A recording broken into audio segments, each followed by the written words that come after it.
Hay cosas que solo se escuchan cuando el mundo entero finge que no oyó. A partir de ese instante, nada en esa casa volvería a ser igual. Porque a veces la verdad grita en los lugares donde el silencio cuesta más caro. Antes de que empiece la historia, deja tu like y suscríbete al canal. Aquí, cada historia guarda una verdad. Y quizás esta sea una de las más fuertes que vas a escuchar hoy. La mansión de los del Río tenía el silencio de un mausoleo. Lucía fregaba el piso de mármol del corredor oeste desde hacía casi una hora, sus rodillas doliendo contra el suelo helado. 5 años trabajando allí, y conocía cada grieta, cada mancha de humedad escondida bajo las alfombras persas. Sabía dónde crujía el entarimado, qué cortinas olían a moho disimulado con perfume francés caro. Conocía los secretos domésticos de la casa, pero nunca imaginó que existieran otros, más oscuros. Eran las 4 de la tarde cuando lo escuchó. Un sonido tan bajo que casi lo confundió con el viento golpeando los ventanales antiguos. Lucía se detuvo, el cepillo aún en la mano, conteniendo la respiración. Nada. Volvió a fregar. Entonces lo oyó nuevamente. Un llanto ahogado, distante, como si viniera de dentro de las paredes. Miró alrededor. El corredor estaba vacío. A la derecha, una secuencia de puertas cerradas con llave. El ala antigua, clausurada desde la muerte del viejo don Ernesto, un año atrás. A la izquierda, enormes ventanas mostraban el jardín donde los jardineros podaban rosales con precisión quirúrgica. Todo perfectamente normal. Todo perfectamente falso. El llanto volvió. Más claro ahora. Un sollozo infantil, desesperado. Lucía soltó el cepillo y caminó despacio hacia las puertas cerradas. Su corazón latía fuerte. «No te metas donde no te llaman», la voz de la cocinera Marta resonaba en su cabeza. Era la regla de oro entre los empleados. Ve, limpia, cállate. Pero aquel sonido era humano, era real. Pegó el oído a la primera puerta. Nada. En la segunda, lo mismo. En la tercera, sintió una corriente de aire frío que venía por debajo. Giró el picaporte, cerrada con llave. Pero el llanto venía de allí. Estaba segura ahora. No era su imaginación. Alguien estaba llorando del otro lado de esa pared. «Lucía». La voz de Marta la hizo saltar. La cocinera subía las escaleras cargando una bandeja plateada con copas de cristal. «¿Qué haces ahí parada? Doña Mercedes quiere todo impecable antes de las 6. Tenemos 40 invitados viniendo hoy». Yo escuché un ruido. Marta entrecerró los ojos. Era una mujer de 60 años, espalda encorvada de cargar peso toda la vida, manos deformadas por la artritis. Pero sus ojos eran filosos. «Las casas viejas hacen ruidos. Ve a terminar el corredor. Rápido». Lucía asintió, pero cuando Marta bajó, se quedó allí un momento más. El llanto había cesado. Quizás era imaginación, el cansancio de limpiar 3 pisos antes del almuerzo. Quizás. A las 6 en punto, los primeros invitados comenzaron a llegar. Lucía se puso el uniforme almidonado, negro con cuello blanco, y bajó al salón principal. La música de un cuarteto de cuerdas llenaba el aire. Hombres de traje oscuro y mujeres con vestidos de gala conversaban en grupos, copas de champán en mano. Lucía circulaba entre ellos como un fantasma, ofreciendo canapés, recogiendo servilletas usadas. Doña Mercedes del Río presidía la reunión desde el centro del salón. Tenía 65 años, pero parecía de 50, gracias a tratamientos caros y cirugías discretas. Su vestido azul marino era elegante, sin ser ostentoso, su collar de perlas auténtico. Sonreía con esa sonrisa que Lucía había aprendido a reconocer, fría, calculada, perfecta para las cámaras. «Lucía, más champán en la mesa principal», ordenó sin mirarla. «Sí, señora». Mientras servía, Lucía observó a los invitados. Políticos, empresarios, un juez de la Corte Suprema. Gente poderosa celebrando. ¿Qué exactamente? Nadie lo decía. Era una de esas fiestas que los del Río organizaban para mantener influencias, tejer redes, asegurar favores. A las 9, cuando la fiesta estaba en su apogeo, Lucía subió para revisar los baños del segundo piso. Pasó por el corredor oeste nuevamente. Estaba oscuro, iluminado apenas por una lámpara al final. Se detuvo frente a la tercera puerta. Silencio total. Entonces, tan bajo que casi no lo escuchó por encima de la música que venía del salón, el llanto volvió. Esta vez no dudó. Miró a su alrededor. Nadie. Y buscó en su bolsillo la llave maestra que usaba para limpiar las habitaciones. Los del Río nunca imaginaron que ella había hecho una copia años atrás, cuando la vieja ama de llaves se jubiló y nadie actualizó las cerraduras. La llave giró con un clic suave. La puerta se abrió a una oscuridad absoluta que olía a encierro y algo más, algo enfermizo, como sudor viejo y miedo. Lucía buscó un interruptor a tientas. No había. Sacó su celular y encendió la linterna. El haz de luz reveló un pasillo estrecho, paredes cubiertas de polvo, telarañas colgando del techo. Al fondo, un retrato enorme de don Ernesto la observaba con ojos muertos. Y debajo del retrato, apenas visible, una abertura en la pared, como una puerta pequeña o una entrada a algo que no debería existir. El llanto venía de allí. Lucía caminó hacia el retrato con las piernas temblando. Cada paso levantaba polvo que brillaba en la luz de su celular. El pasillo no debería estar así. Nadie había limpiado allí en meses, quizás un año entero. ¿Por qué? La familia del Río era obsesiva con la limpieza, con las apariencias. Cada rincón de la mansión relucía, excepto este. El retrato de don Ernesto era imponente. 2 metros de alto, marco dorado, el viejo patriarca vestido de traje oscuro, con una mano sobre un bastón y la otra sobre el hombro de un niño pequeño. Lucía se acercó más. El niño en la pintura tendría unos 7 u 8 años, cabello oscuro, ojos grandes y tristes. Algo en esa mirada le produjo un escalofrío. El llanto se había detenido, pero ahora escuchaba algo peor. Una respiración rápida, asustada, del otro lado de la abertura. «¿Hola?», susurró Lucía sintiendo lo absurdo de la situación. «¿Hay alguien ahí?». Silencio. Luego, una voz tan pequeña que apenas la oyó. «¿Quién eres?». Lucía sintió que el aire se le escapaba de los pulmones. Era la voz de un niño, real, vivo. «Me llamo Lucía. Trabajo aquí. ¿Estás bien? ¿Estás herido?». «Tengo sed». «Dios santo». Lucía miró el retrato buscando cómo moverlo. Era pesado, demasiado para una sola persona, pero la adrenalina le dio fuerza. Empujó desde un lado y el marco se deslizó con un chirrido horrible. Detrás había una puerta baja, de madera vieja, con un pestillo oxidado. Lo abrió. El olor la golpeó primero. Orina, sudor, algo podrido. Tuvo que contenerse para no vomitar. Apuntó la luz del celular hacia adentro y lo que vio le heló la sangre.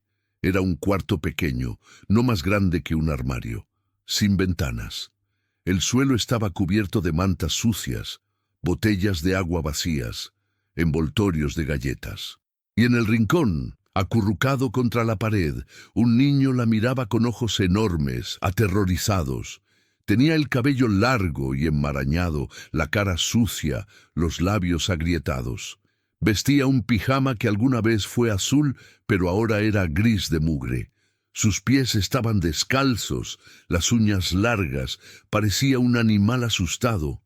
«Dios mío», susurró Lucía. «¿Cuánto tiempo llevas aquí?». El niño no respondió de inmediato, solo la miraba, como si no pudiera creer que fuera real. «No lo sé», dijo finalmente. Su voz era ronca, como si hubiera llorado durante horas. «Hace mucho, días, muchos días». Lucía entró al cuarto agachándose. El techo era bajo, claustrofóbico. Se arrodilló frente al niño. ¿Cómo te llamas? Tomás. Tomás, ¿quién te encerró aquí? El niño bajó la mirada. Sus manos temblaban. Ella dijo que era por mi bien, que tenía que estar callado, que si hacía ruido nunca me dejarían salir. ¿Y a quién dijo eso? Tomás levantó la vista y en sus ojos había un miedo tan profundo que Lucía sintió un nudo en el estómago. La abuela. Lucía retrocedió instintivamente. ¿La abuela? ¿Doña Mercedes? No podía ser, era imposible.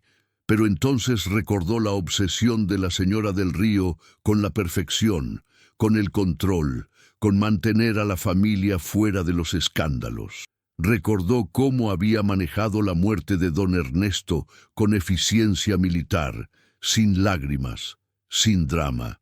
Recordó los rumores entre los empleados sobre un nieto que había desaparecido meses atrás, supuestamente secuestrado. Tomás, ¿eres el nieto de doña Mercedes? El niño asintió. ¿Por qué te encerraron? Por el dinero, dijo simplemente, como si fuera obvio. El abuelo me dejó todo a mí. Ella estaba enojada, gritaba mucho. Decía que yo no merecía nada, que era demasiado pequeño, que ella sabía mejor qué hacer con el dinero. Lucía sentía que el mundo se inclinaba. Esto no podía estar pasando, no en pleno 2024, no en una de las familias más respetadas de la ciudad. Voy a sacarte de aquí, dijo, aunque no tenía idea de cómo. No puedes, respondió Tomás, y había resignación en su voz. Ella tiene gente, te harán daño. No me importa, mintió. Le importaba, tenía miedo, pero ese niño había estado allí, solo, en la oscuridad, olvidado como un objeto roto en un armario. Y nadie, absolutamente nadie, merecía eso. Ahora voy a traerte agua y comida, pero tienes que prometerme algo. No hagas ruido, ni uno solo, ¿entiendes? Tomás asintió. Lucía salió del cuarto, cerró la puerta, volvió a colocar el retrato en su lugar. Sus manos temblaban tanto que casi deja caer el celular. Abajo, la fiesta continuaba. Risas, música, el tintineo de copas brindando, y arriba en la oscuridad un niño esperaba ser recordado. Lucía no durmió esa noche. Yacía en su pequeña habitación del tercer piso, el ático donde vivían los empleados, mirando el techo mientras su mente corría en círculos. Cada vez que cerraba los ojos veía la cara de Tomás, sus ojos enormes y asustados, su cuerpo frágil temblando en ese agujero horrible. Tenía que hacer algo, ¿pero qué? ¿Llamar a la policía? ¿Con qué pruebas? Su palabra contra la de doña Mercedes del Río, una mujer con contactos en el gobierno, en los tribunales, en todos los lugares que importaban. Lucía era invisible para esa gente, una empleada doméstica sin papeles en regla, sin familia que la respaldara, sin nombre que valiera algo. Si hablaba, la harían desaparecer, o peor, la acusarían de algo, de robo, de locura, de cualquier cosa que convirtiera su testimonio en basura. Pero si callaba, ese niño moriría. A las 5 de la mañana se levantó, se duchó con agua fría para despejarse y bajó a la cocina. Marta ya estaba allí, preparando el desayuno de los señores. La cocinera le lanzó una mirada rápida. «Te ves terrible. No dormí bien. Nadie duerme bien en esta casa», murmuró Marta mientras cortaba fruta. «Es el aire, está podrido». Lucía tomó una jarra de agua y algunas galletas cuando Marta no miraba. Las escondió en los bolsillos de su delantal. Su corazón latía tan fuerte que estaba segura de que la cocinera lo escucharía. Lucía se congeló. ¿Sí? Marta se giró, el cuchillo aún en la mano. La miró fijamente durante un largo momento. «Ten cuidado», dijo finalmente. «Esta familia tiene maneras de resolver problemas, y la gente como nosotras somos problemas fáciles de resolver». «No sé de qué hablas». «Sí sabes», respondió Marta, volviendo a su trabajo. «Por eso no dormiste». Lucía subió al segundo piso cuando el resto de la casa aún estaba en silencio. El corredor oeste estaba vacío, iluminado por la luz gris del amanecer que entraba por los ventanales. Se acercó a la tercera puerta, miró alrededor para asegurarse de estar sola y entró. El pasillo polvoriento parecía aún más siniestro de día. Movió el retrato, abrió la puerta del cuarto secreto. Tomás estaba despierto, sentado en el mismo rincón, mirando la nada. Traje agua y comida. El niño se abalanzó sobre las galletas con una desesperación que rompió el corazón de Lucía. Comía tan rápido que temió que se ahogara. «Despacio», susurró. «Despacio». Cuando terminó, Tomás la miró con algo parecido a la gratitud. «¿Vas a sacarme?» «Voy a intentarlo, pero necesito entender algo primero. ¿Hace cuánto exactamente que estás aquí?» Tomás se encogió de hombros. «No lo sé. Al principio contaba los días cuando venían a traerme comida, pero después dejaron de venir tanto. A veces pasaban 2 días, 3 días.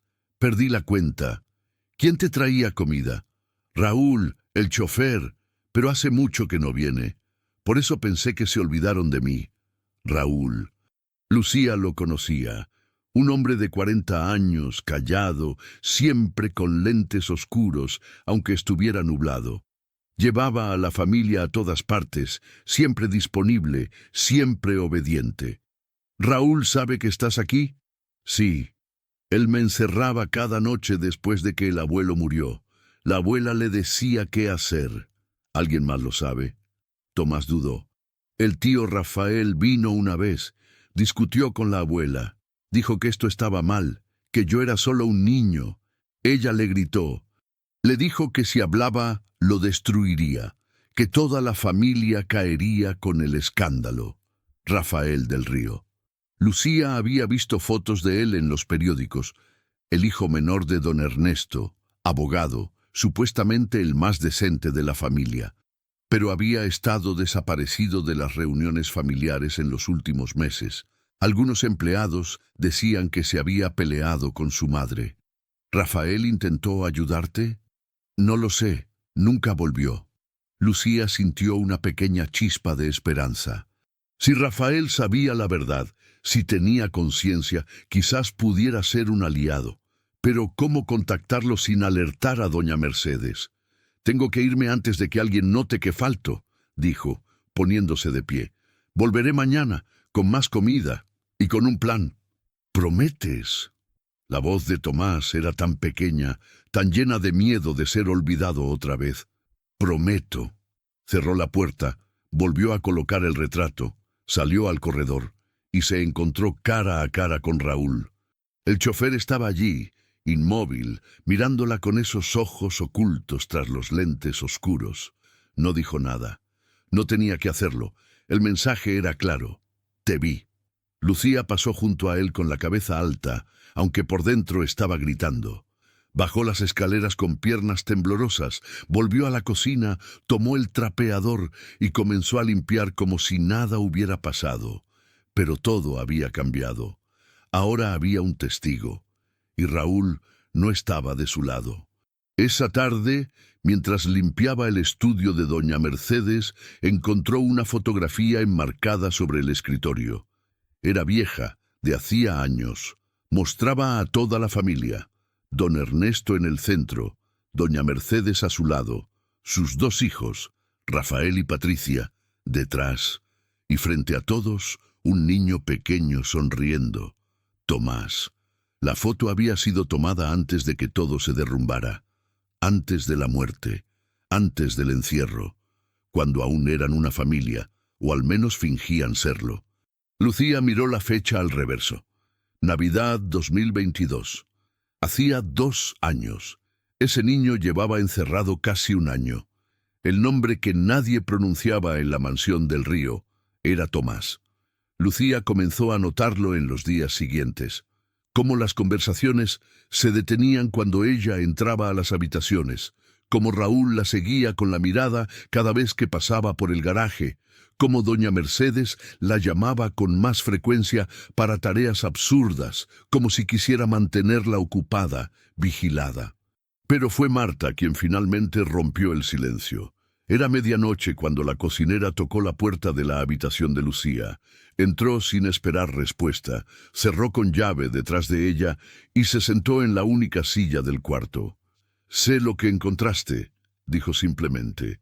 Lucía sintió que el suelo se abría bajo sus pies. «No sé de qué. No me mientas, niña. Te vi subir con comida escondida. Te vi salir de ese corredor con cara de haber visto un fantasma. Y vi cómo Raúl te mira ahora». Marta suspiró, de repente pareciendo mucho más vieja. «Encontraste al niño». Lucía no respondió. No tenía que hacerlo. «¿Está vivo?», preguntó Marta. «Sí». «Dios mío». La cocinera se cubrió la cara con las manos. «Pensé que ya estaría muerto. Han pasado meses desde que dejaron de pedirme que preparara comida extra. Pensé que lo habían resuelto de otra manera». «¿Tú sabías?». «Todos sabíamos. O al menos sospechábamos». Marta la miró con ojos cansados. Cuando don Ernesto murió, el testamento fue un escándalo. Dejó todo, la mansión, las empresas, las cuentas en el extranjero, a Tomás, su nieto, el hijo de Patricia, la hija que murió en ese accidente de coche hace 3 años. Lucía recordaba vagamente haber oído sobre eso. Una tragedia, los periódicos dijeron. Patricia del Río, heredera de la fortuna familiar, muerta a los 35 años. Dejaba a un hijo huérfano. Don Ernesto amaba a ese niño, continuó Marta. Era lo único que le importaba después de perder a Patricia, pero doña Mercedes, ella siempre creyó que el dinero era suyo por derecho. Trabajó toda su vida para construir el apellido del Río, y que todo se fuera a un niño de 7 años. Marta sacudió la cabeza. No lo aceptó. ¿Por qué nadie dijo nada? ¿Por qué nadie lo denunció? ¿A quién? ¿A la policía? Marta rió sin humor. El comisario cena aquí cada mes. El fiscal es amigo de la familia. ¿Los servicios sociales? Doña Mercedes dona millones a sus fundaciones. Somos solo empleados, Lucía, invisibles, desechables. Pero es un niño inocente. Lo sé. La voz de Marta se quebró. Créeme que lo sé, pero tengo 2 hijos que mantener, nietos que dependen de mi sueldo. Si hablo, pierdo todo. Si hablo, quizás ni siquiera salga viva de esta casa. Lucía sintió una mezcla de compasión y frustración. Entendía el miedo de Marta. Ella misma lo sentía, agudo como un cuchillo entre las costillas. Pero entender no hacía que el silencio fuera menos cobarde. ¿Y Rafael?, preguntó. El hijo menor. Él sabe. Rafael trató de detenerlo al principio. Hubo peleas terribles. Una noche lo escuché gritar que llamaría a la prensa, que expondría todo. Al día siguiente se fue de la casa. No ha vuelto. ¿Dónde está ahora? No lo sé. Pero... Marta dudó. Su antigua secretaria Beatriz trabaja en un café del centro. Ella tal vez sepa cómo contactarlo. Era algo, una pista, una posibilidad. Tengo que irme antes de que alguien note que no estoy en mi cuarto, dijo Marta, poniéndose de pie. Se detuvo en la puerta. Lucía, sé que quieres ayudar, pero ten mucho cuidado. Esta familia ha sobrevivido a escándalos que destruirían a cualquier otro. Tienen poder, dinero, conexiones, y no dudarán en usarlos. Cuando Marta se fue, Lucía se quedó despierta haciendo planes. Al día siguiente era su tarde libre, unas pocas horas que la mayoría de los empleados usaban para visitar familiares o hacer compras. Ella iría al centro, buscaría ese café, encontraría a Beatriz, y quizás, solo quizás, encontraría a alguien dispuesto a ayudar. Al día siguiente, el Café Jardín estaba lleno de gente cuando Lucía llegó. Encontró a Beatriz limpiando mesas. Una mujer de unos 40 años, cabello corto, movimientos eficientes. Cuando Lucía mencionó el nombre de Rafael del Río, el rostro de Beatriz se endureció. «No hablo de esa familia. Por favor», suplicó Lucía. «Es urgente. Es sobre Tomás». Beatriz se congeló. Miró alrededor para asegurarse de que nadie escuchaba. Luego agarró a Lucía del brazo y la llevó a un rincón. ¿Qué sabes de Tomás? Está vivo. Lo encontré. Está encerrado en la mansión. Los ojos de Beatriz se llenaron de lágrimas. Dios santo, Rafael tenía razón. Pensé que estaba paranoico, que el dolor por su padre lo había vuelto loco. Sacó su celular. Necesito llamarlo. Ahora. ¿Dónde está? Escondido. Doña Mercedes lo amenazó con arruinar su carrera si hablaba. Lo acusaría de malversación, de fraude, de cualquier cosa. El apellido del Río puede destruir o construir vidas. Beatriz marcó un número. Pero si Tomás está vivo, si hay un testigo, quizás tengamos una oportunidad. Lucía escuchó mientras Beatriz hablaba rápido en voz baja. Cuando colgó, había determinación en su mirada. Rafael viene mañana, quiere verte, quiere un plan. ¿Y si doña Mercedes descubre que estamos conspirando? Beatriz sonrió sin alegría. Entonces más vale que nuestro plan funcione a la primera, porque no habrá segunda oportunidad. Rafael del Río no se parecía a las fotos de los periódicos. El hombre que Lucía conoció en un apartamento seguro al otro lado de la ciudad estaba demacrado, ojeroso, con barba de varios días y ropa arrugada.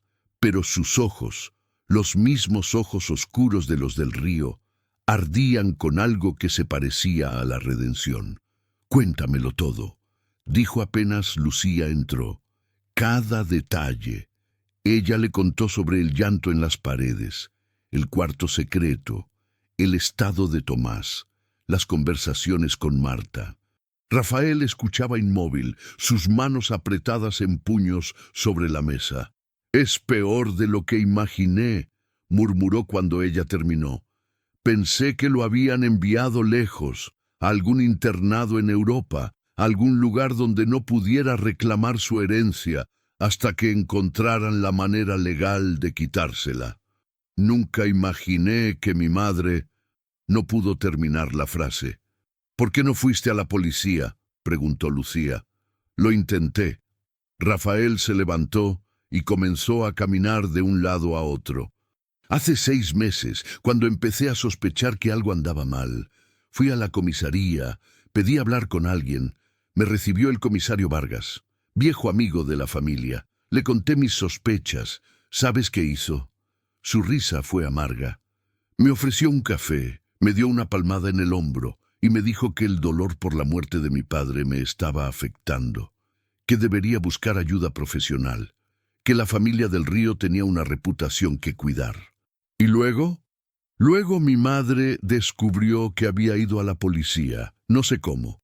Probablemente Vargas la llamó para advertirle sobre mi estado mental. Esa misma noche me citó en su estudio. Me mostró documentos, correos electrónicos, transacciones bancarias. Todo falso, todo fabricado, pero convincente. Me dijo que si yo seguía haciendo acusaciones locas, ella presentaría esas pruebas. Me acusaría de robar de las empresas familiares. Me hundiría. ¿Y lo crees capaz? La conozco.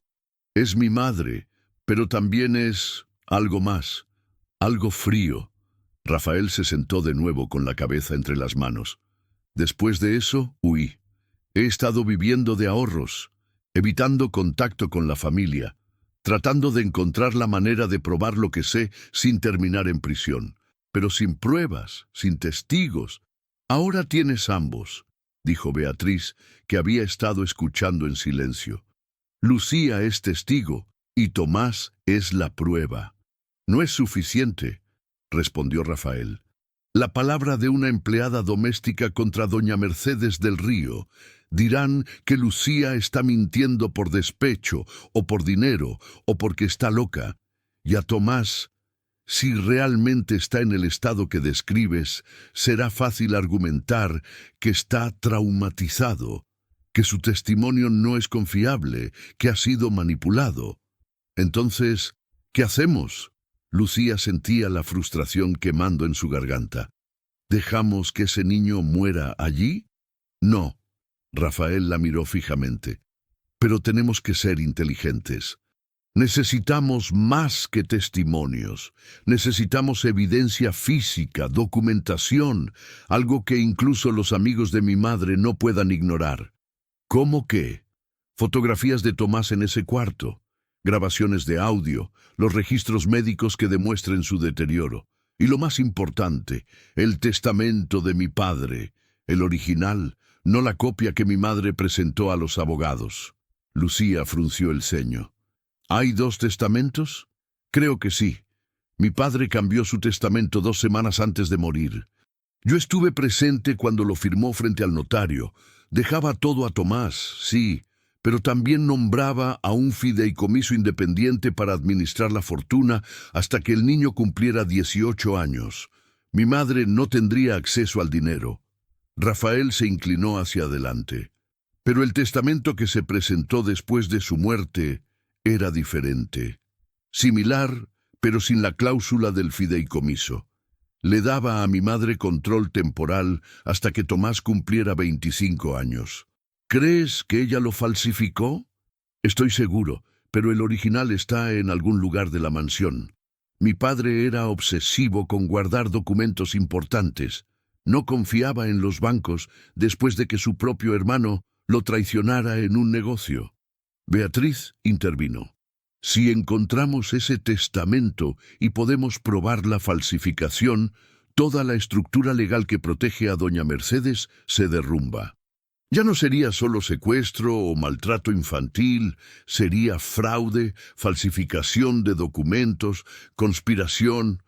¿Dónde estaría el testamento?, preguntó Lucía. Rafael pensó un momento. Mi padre tenía una caja fuerte en su antigua oficina. Está en el ala este del 2º piso. Después de su muerte, mi madre ordenó que cerraran esa oficina con llave. Nadie entra allí, excepto ella. Excepto ella. Lucía sintió el peso de lo que estaban planeando. Entrar a la oficina privada de doña Mercedes, buscar una caja fuerte, encontrar un documento que podría destruir a toda la familia. Si la descubrían, no habría explicación posible, no habría segunda oportunidad. Hay una recepción grande este viernes, dijo lentamente. Celebración por los 50 años de las empresas del Río. Habrá más de 100 invitados. La casa estará llena de gente, de catering, de músicos. Doña Mercedes estará ocupada toda la noche. Es tu oportunidad, dijo Rafael. Pero necesitarás esto. Sacó un papel con una serie de números. La combinación de la caja fuerte. Mi padre me la dio antes de morir. Me hizo memorizarla. Dijo que si algo le pasaba, yo debía proteger a Tomás. ¿Por qué no entraste tú mismo? Porque si me ven cerca de esa casa, mi madre sabrá que algo está pasando. Tiene gente vigilándome. Pero tú eres invisible para ella. Eres parte del mobiliario. Las palabras dolieron, pero eran ciertas. ¿Y después?, preguntó Lucía. Después de encontrar el testamento, ¿qué hacemos? Llamas a este número. Rafael le dio una tarjeta. Es una periodista de investigación, Marcela Torres. Lleva años queriendo hacer una historia sobre la corrupción de las familias poderosas. Si le das pruebas sólidas, el testamento, fotos de Tomás, tu testimonio, ella lo hará público antes de que mi madre pueda detenerla. Y Tomás, una vez que la historia salga, los servicios sociales no tendrán opción. Tendrán que actuar, incluso si no quieren. La presión pública será demasiado grande. Lucía tomó la tarjeta y el papel con la combinación. 3 días. Tenía 3 días para prepararse. El viernes llegó como una tormenta. La mansión estaba transformada. Luces de colores en el jardín, mesas con manteles de seda en el salón, un cuarteto tocando en la terraza. Más de 100 invitados circulaban con copas de champán, riendo, celebrando 50 años de éxito empresarial. Lucía llevaba su uniforme impecable, el cabello recogido, la cara neutral. Por fuera era la empleada perfecta. Por dentro, su corazón latía como un tambor de guerra. Había visitado a Tomás esa mañana, llevándole comida y agua. El niño estaba más débil, su piel pálida como papel. «Aguanta un poco más», le había susurrado. «Pronto saldrás de aquí». No sabía si era una promesa o una mentira. A las 9 de la noche, cuando la fiesta estaba en su punto más alto, Lucía se escabulló hacia el segundo piso. Los invitados estaban concentrados en el primer piso y el jardín. Los otros empleados estaban ocupados sirviendo, limpiando, manteniendo todo perfecto. El corredor estaba vacío y oscuro. La oficina de don Ernesto estaba al final, una puerta de roble con manijas de bronce. Lucía sacó su llave maestra con manos temblorosas. No funcionó. Por supuesto que no. Doña Mercedes habría cambiado la cerradura. Maldición, pensó rápido. Buscó en su delantal y sacó un pasador de cabello. Había visto videos en internet sobre cómo abrir cerraduras simples. Nunca lo había intentado en la vida real. Insertó el pasador, sintiendo el mecanismo interno. Nada. Lo intentó otra vez y otra. Clic. La puerta se abrió. El interior de la oficina era un santuario del pasado. Todo estaba exactamente como don Ernesto lo había dejado. El escritorio de caoba, las estanterías llenas de libros de derecho, las fotografías familiares en las paredes.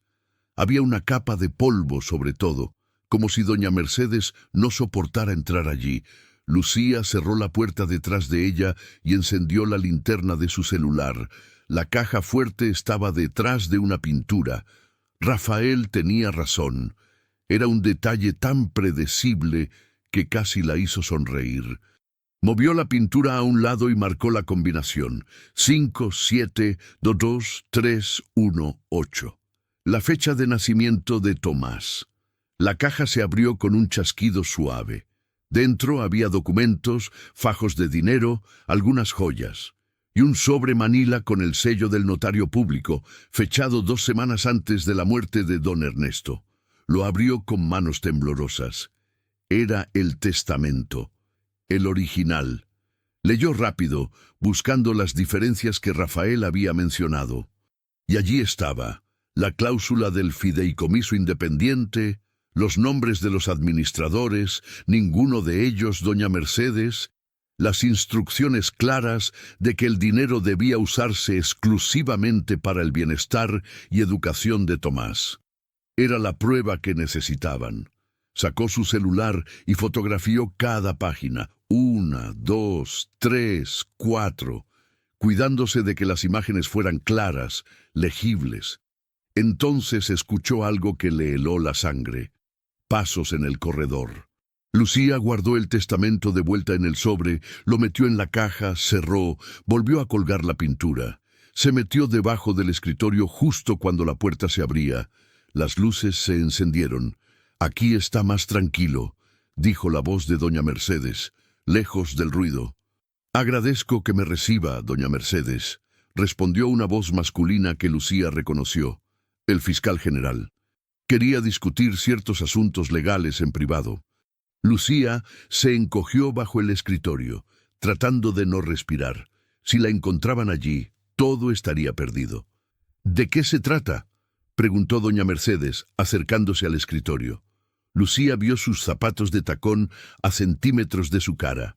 «Hay rumores», dijo el fiscal, «sobre su nieto, sobre circunstancias sospechosas alrededor de su desaparición». «Tomás fue secuestrado», respondió doña Mercedes con voz fría. «Como informé a las autoridades hace meses. Si tiene información sobre su paradero, me encantaría escucharla». «No tengo información, pero me preocupa que ciertas personas estén haciendo preguntas. Su hijo Rafael, por ejemplo, ha estado contactando periodistas». Hubo un silencio tenso.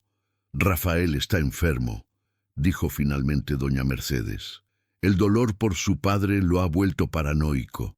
Dice cosas sin sentido. Espero que usted, como amigo de la familia, entienda que sus acusaciones no tienen fundamento». «Por supuesto. Solo quería advertirle, por si necesita manejar la situación». «Siempre manejo mis situaciones, fiscal. Es por eso que esta familia ha prosperado durante 50 años. Los pasos se alejaron, la puerta se cerró, las luces se apagaron. Lucía esperó 5 minutos completos antes de salir de debajo del escritorio. Sus piernas estaban entumecidas, su corazón latía tan fuerte que le dolía el pecho. Pero tenía las fotografías, tenía la prueba. Salió de la oficina, cerró la puerta, volvió al primer piso mezclándose con los otros empleados. Nadie notó su ausencia, nadie notaba nunca a los invisibles, pero esta vez esa invisibilidad le había salvado la vida. Lucía no esperó hasta el lunes.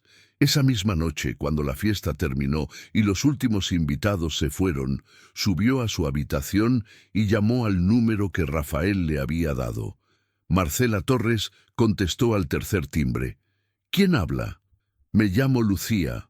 Rafael del Río me dio su número. Tengo información sobre la familia del Río, información que va a cambiar todo. Hubo una pausa. Estoy escuchando. Lucía le contó todo. El niño encerrado, el testamento falsificado, las fotografías que había tomado. Marcela hacía preguntas precisas, tomaba notas mentales. Cuando Lucía terminó, la periodista dijo: «Necesito verte, mañana, con todas las pruebas. No puedo salir de la mansión sin levantar sospechas. Entonces yo voy allá. ¿Hay algún lugar donde podamos encontrarnos sin que te vean?». Lucía pensó. El jardín trasero, hay una puerta de servicio que da a la calle lateral. A las 6 de la mañana, cuando los jardineros llegan pero los señores aún duermen. Allí estaré. Lucía no durmió esa noche. A las 5:30 estaba vestida, las fotografías del testamento guardadas en un sobre, su mente repasando cada detalle del plan. A las 6:05 bajó al jardín. Marcela Torres era una mujer de unos 40 años, cabello corto, ojos inteligentes, grabadora en mano.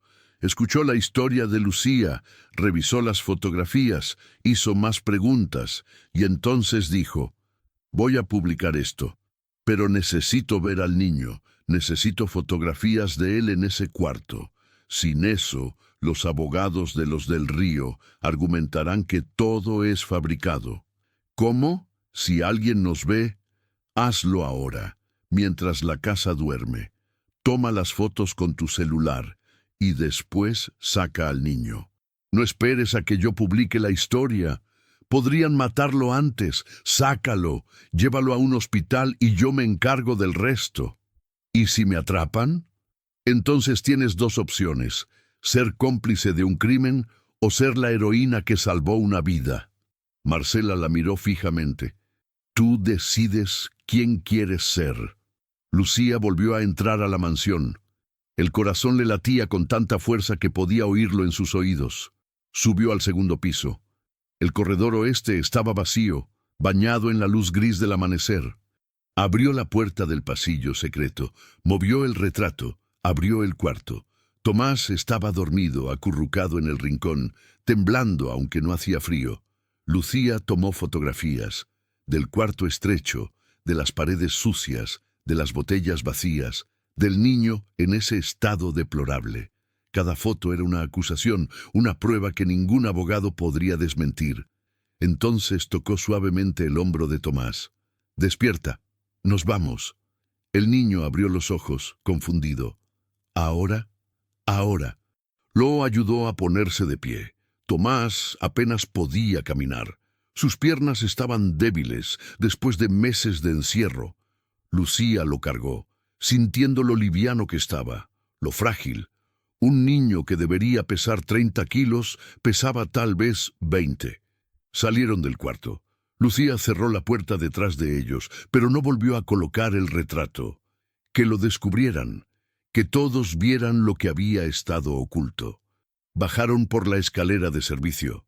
El corazón de Lucía latía como un tambor. En cualquier momento alguien podía verlos. Raúl, Marta, doña Mercedes, pero siguió caminando paso a paso con Tomás en brazos. Llegaron a la puerta del jardín trasero. Lucía la abrió y se encontró cara a cara con Raúl. El chofer estaba allí, bloqueando la salida, sus lentes oscuros reflejando la luz del amanecer. Lucía se congeló. «Raúl, por favor, devuelve al niño», dijo él con voz monótona. «Ahora, o tendré que detenerte». Lucía apretó a Tomás contra su pecho. El niño temblaba, enterrando su cara en el hombro de ella. «No puedo hacer eso. Sabes lo que está pasando. Sabes que está mal. Mis órdenes son claras». «Es un niño». La voz de Lucía se quebró. «Solo es un niño asustado que quiere vivir. ¿No tienes hijos? ¿No tienes conciencia?» Algo cambió en el rostro de Raúl. Por un momento, solo un momento, la máscara se resquebrajó. «Tengo una hija», susurró, «de la misma edad. Entonces déjanos pasar. Por favor». Raúl miró a Tomás. El niño levantó la vista, sus ojos enormes llenos de lágrimas y esperanza. «Vete», dijo finalmente Raúl, apartándose. «Vete antes de que cambie de opinión». Lucía corrió. Corrió hacia la puerta lateral, hacia la calle, hacia donde Marcela esperaba en un coche. Metió a Tomás en el asiento trasero. Se subió ella también, y Marcela aceleró. Solo cuando la mansión desapareció detrás de ellos, Lucía se permitió llorar. Habían salido. Contra todo pronóstico, habían salido.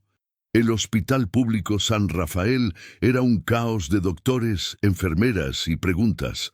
Tomás fue llevado inmediatamente a emergencias. Lucía lo siguió, negándose a soltarle la mano mientras los médicos lo examinaban.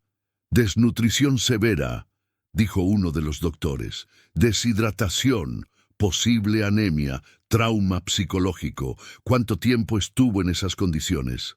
«Meses», respondió Lucía. «Casi un año». El doctor la miró con horror e incredulidad. «¿Y nadie lo reportó?» «Yo lo estoy reportando ahora». «Va». Marcela Torres trabajaba rápido. En cuestión de horas había contactado a su equipo de investigación, verificado las fotografías, confirmado la autenticidad del testamento con expertos forenses. Para el mediodía, la historia estaba lista. A las 2 de la tarde, el artículo se publicó en el sitio web del periódico más importante del país, El Heredero Olvidado. Cómo una de las familias más poderosas encerró a un niño para robar su fortuna. Las fotografías eran devastadoras. Tomás en ese cuarto horrible. El testamento falsificado al lado del original. El testimonio de Lucía, respaldado por las declaraciones de Marta, que finalmente había encontrado el coraje para hablar. La historia se volvió viral en minutos. Redes sociales explotaron con indignación. Noticieros interrumpieron su programación regular. Políticos que habían cenado en la mansión del Río corrían a distanciarse de la familia. El fiscal general, que había advertido a doña Mercedes la noche anterior, renunció antes de que lo despidieran. A las 4 de la tarde, la policía llegó a la mansión del Río con una orden judicial. Encontraron el cuarto secreto exactamente como Lucía lo había descrito. Encontraron los registros de las transferencias bancarias que doña Mercedes había hecho usando el dinero de Tomás. Encontraron correos electrónicos entre ella y abogados corruptos, discutiendo cómo manejar el problema del niño. Doña Mercedes fue arrestada frente a las cámaras. La mujer que siempre había mantenido la compostura perfecta, que nunca había mostrado una emoción real, salió de su mansión esposada, con el rostro pétreo, pero los ojos llenos de furia impotente. «Esto es un montaje», gritó a los periodistas. «Esa empleada es una mentirosa. Mi nieto fue secuestrado». Pero nadie le creyó. Las pruebas eran irrefutables. Rafael del Río apareció esa noche en el hospital. Lucía estaba sentada junto a la cama de Tomás, que dormía conectado a sueros y monitores, cuando él entró. Se quedó en la puerta un largo momento, mirando a su sobrino. Las lágrimas corrían por su rostro sin que intentara ocultarlas. «Lo siento», susurró. Siento no haber sido más valiente. Siento haber esperado tanto. Lo salvamos, dijo Lucía. Eso es lo que importa. Rafael se acercó y tomó la mano de Tomás con cuidado, como si el niño fuera de cristal. Mi hermana Patricia estaría orgullosa de ti, le dijo a Lucía. Hiciste lo que yo no pude, arriesgaste todo. No tenía nada que perder. Ustedes sí. Exactamente por eso tú fuiste la valiente. Los días siguientes fueron un torbellino. Tomás fue diagnosticado con múltiples problemas de salud, pero los doctores aseguraron que se recuperaría. Rafael comenzó el proceso legal para obtener la custodia. El testamento original fue validado por la corte. Marta testificó contra doña Mercedes y aunque tenía miedo, su testimonio fue crucial. Raúl también habló finalmente. Confesó su participación, pidió perdón, aceptó su condena. Dijo que había vivido con el peso de la culpa cada día y que ver a Lucía arriesgar todo para hacer lo correcto le había dado el valor para confesar. Doña Mercedes fue condenada a 20 años de prisión por secuestro, maltrato infantil, fraude y falsificación de documentos. Sus abogados apelaron, pero la evidencia era demasiado contundente. La mansión del Río fue vendida. El dinero fue devuelto al fideicomiso de Tomás, administrado ahora por un panel independiente con Rafael como supervisor. Una tarde, 3 meses después de que todo explotara, Lucía visitó a Tomás en la nueva casa de Rafael. Era un lugar más pequeño, acogedor, lleno de luz natural. Tomás estaba en el jardín jugando con un perro que Rafael le había regalado. Todavía era delgado, todavía tenía pesadillas, pero sonreía, reía, vivía. Lucía, gritó cuando la vio, corriendo hacia ella. Ella lo abrazó, sintiendo lo mucho que había crecido en esos meses. Ya no era el niño roto del cuarto oscuro. ¿Cómo estás?, preguntó. Bien, el tío Rafael dice que puedo empezar la escuela el próximo mes. Tengo miedo, pero también quiero ir. Vas a estar bien, eres el niño más valiente que conozco. Tomás la miró con esos ojos grandes que habían visto demasiado. Tú eres la valiente, tú me salvaste. Nos salvamos mutuamente, respondió Lucía. Y era verdad, Tomás le había dado un propósito y ella le había dado una segunda oportunidad de vivir. 2 años después del escándalo que sacudió a la ciudad, Lucía trabajaba en una pequeña organización, sin fines de lucro, dedicada a proteger los derechos de empleados domésticos. Ya no limpiaba pisos, ni servía champán a gente que nunca aprendía su nombre. Ahora ayudaba a mujeres como ella, invisibles, vulnerables, olvidadas por el sistema, a entender sus derechos, a denunciar abusos, a encontrar su voz.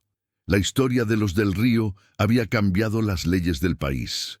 Ahora existían protocolos más estrictos para verificar testamentos, investigaciones obligatorias cuando niños desaparecían de familias poderosas, protección legal para empleados que reportaban crímenes. El caso se estudiaba en escuelas de derecho como ejemplo de corrupción sistémica, pero para Lucía el cambio más importante era personal. ¿Lista?, preguntó Marcela Torres, quien ahora era su amiga además de colega.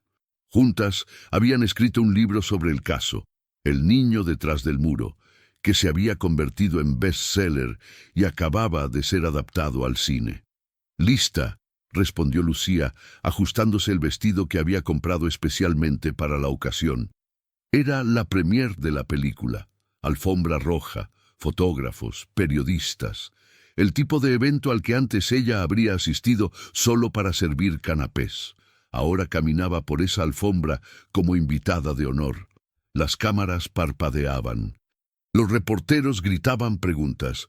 «Lucía, ¿cómo se siente ver su historia en la pantalla grande?» «Surreal», respondió con una sonrisa, «pero espero que inspire a otros a hacer lo correcto, incluso cuando da miedo». Ha vuelto a tener contacto con la familia del Río. Con Rafael y Tomás, sí, con frecuencia, de hecho. Se han convertido en mi familia. ¿Y doña Mercedes? La sonrisa de Lucía se desvaneció un poco. Ella está cumpliendo su condena. No tengo nada que decirle. Dentro del cine, las luces se apagaron y la película comenzó. Lucía observó su propia historia desarrollarse en la pantalla. El momento en que escuchó el llanto, el descubrimiento del cuarto, los días de miedo y dudas, la noche de la fuga. La actriz que la interpretaba era buena, capturaba su terror y su determinación, pero nada en la pantalla podía capturar realmente cómo se había sentido. El peso del secreto, el miedo paralizante, la certeza de que si fallaba, un niño moriría. A su lado, Tomás observaba con atención. Tenía 11 años ahora, más alto, más fuerte, el cabello corto y limpio. Usaba lentes nuevos y un traje que Rafael le había comprado para la ocasión. Ya no parecía el niño roto del cuarto oscuro, pero Lucía sabía que las cicatrices estaban ahí, invisibles pero reales. «¿Estás bien?», le susurró.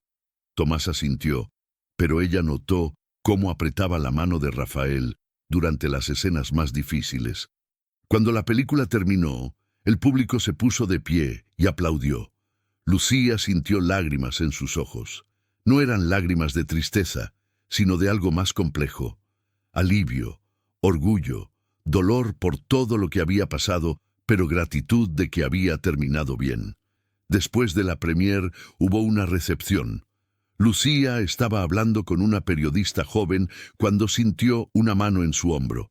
Era Marta.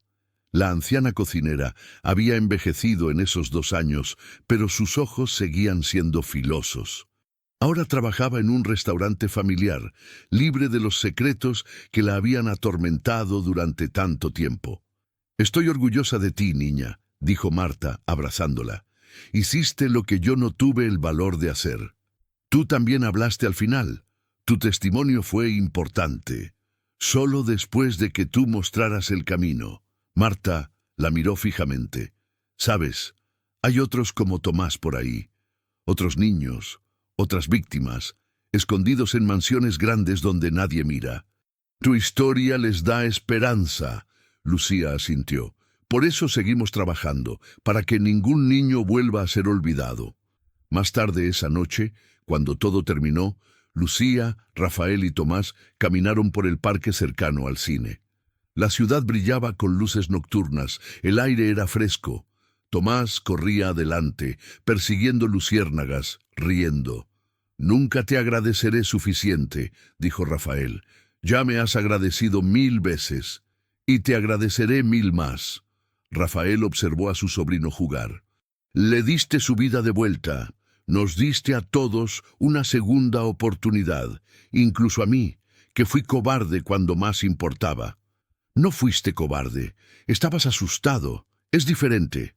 «Tú también estabas asustada, pero actuaste de todas formas. Esa es la diferencia entre miedo y cobardía». Lucía pensó en eso, en cómo había temblado esa noche mientras cargaba a Tomás hacia la libertad, en cómo había querido rendirse 1000 veces, en cómo cada paso había sido una batalla contra su propio terror. Pero lo había hecho.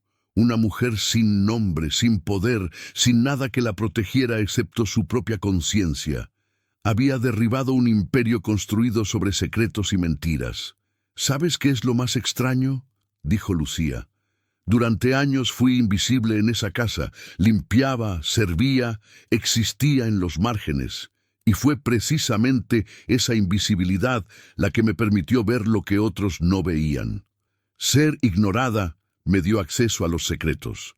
Los invisibles ven lo que los poderosos esconden», dijo Rafael. «Es una lección que mi familia aprendió de la manera más dura». Tomás volvió corriendo hacia ellos, sin aliento pero sonriendo.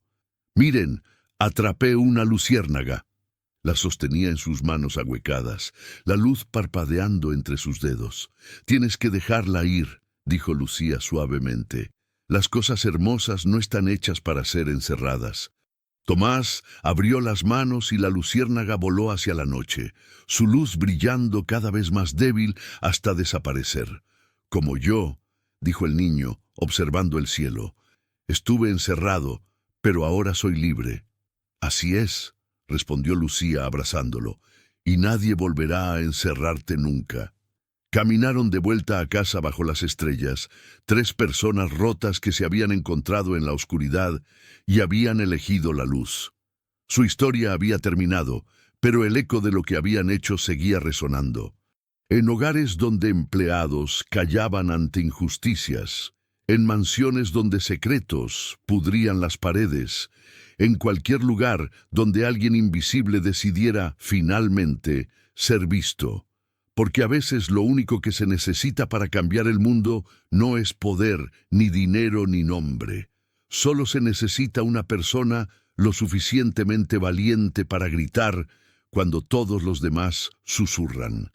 Y ese grito, ese simple acto de negarse al silencio, puede romper incluso los muros más gruesos. Si llegaste hasta aquí, es porque esta historia te tocó de alguna forma, y si lo hizo, no te vayas sin suscribirte.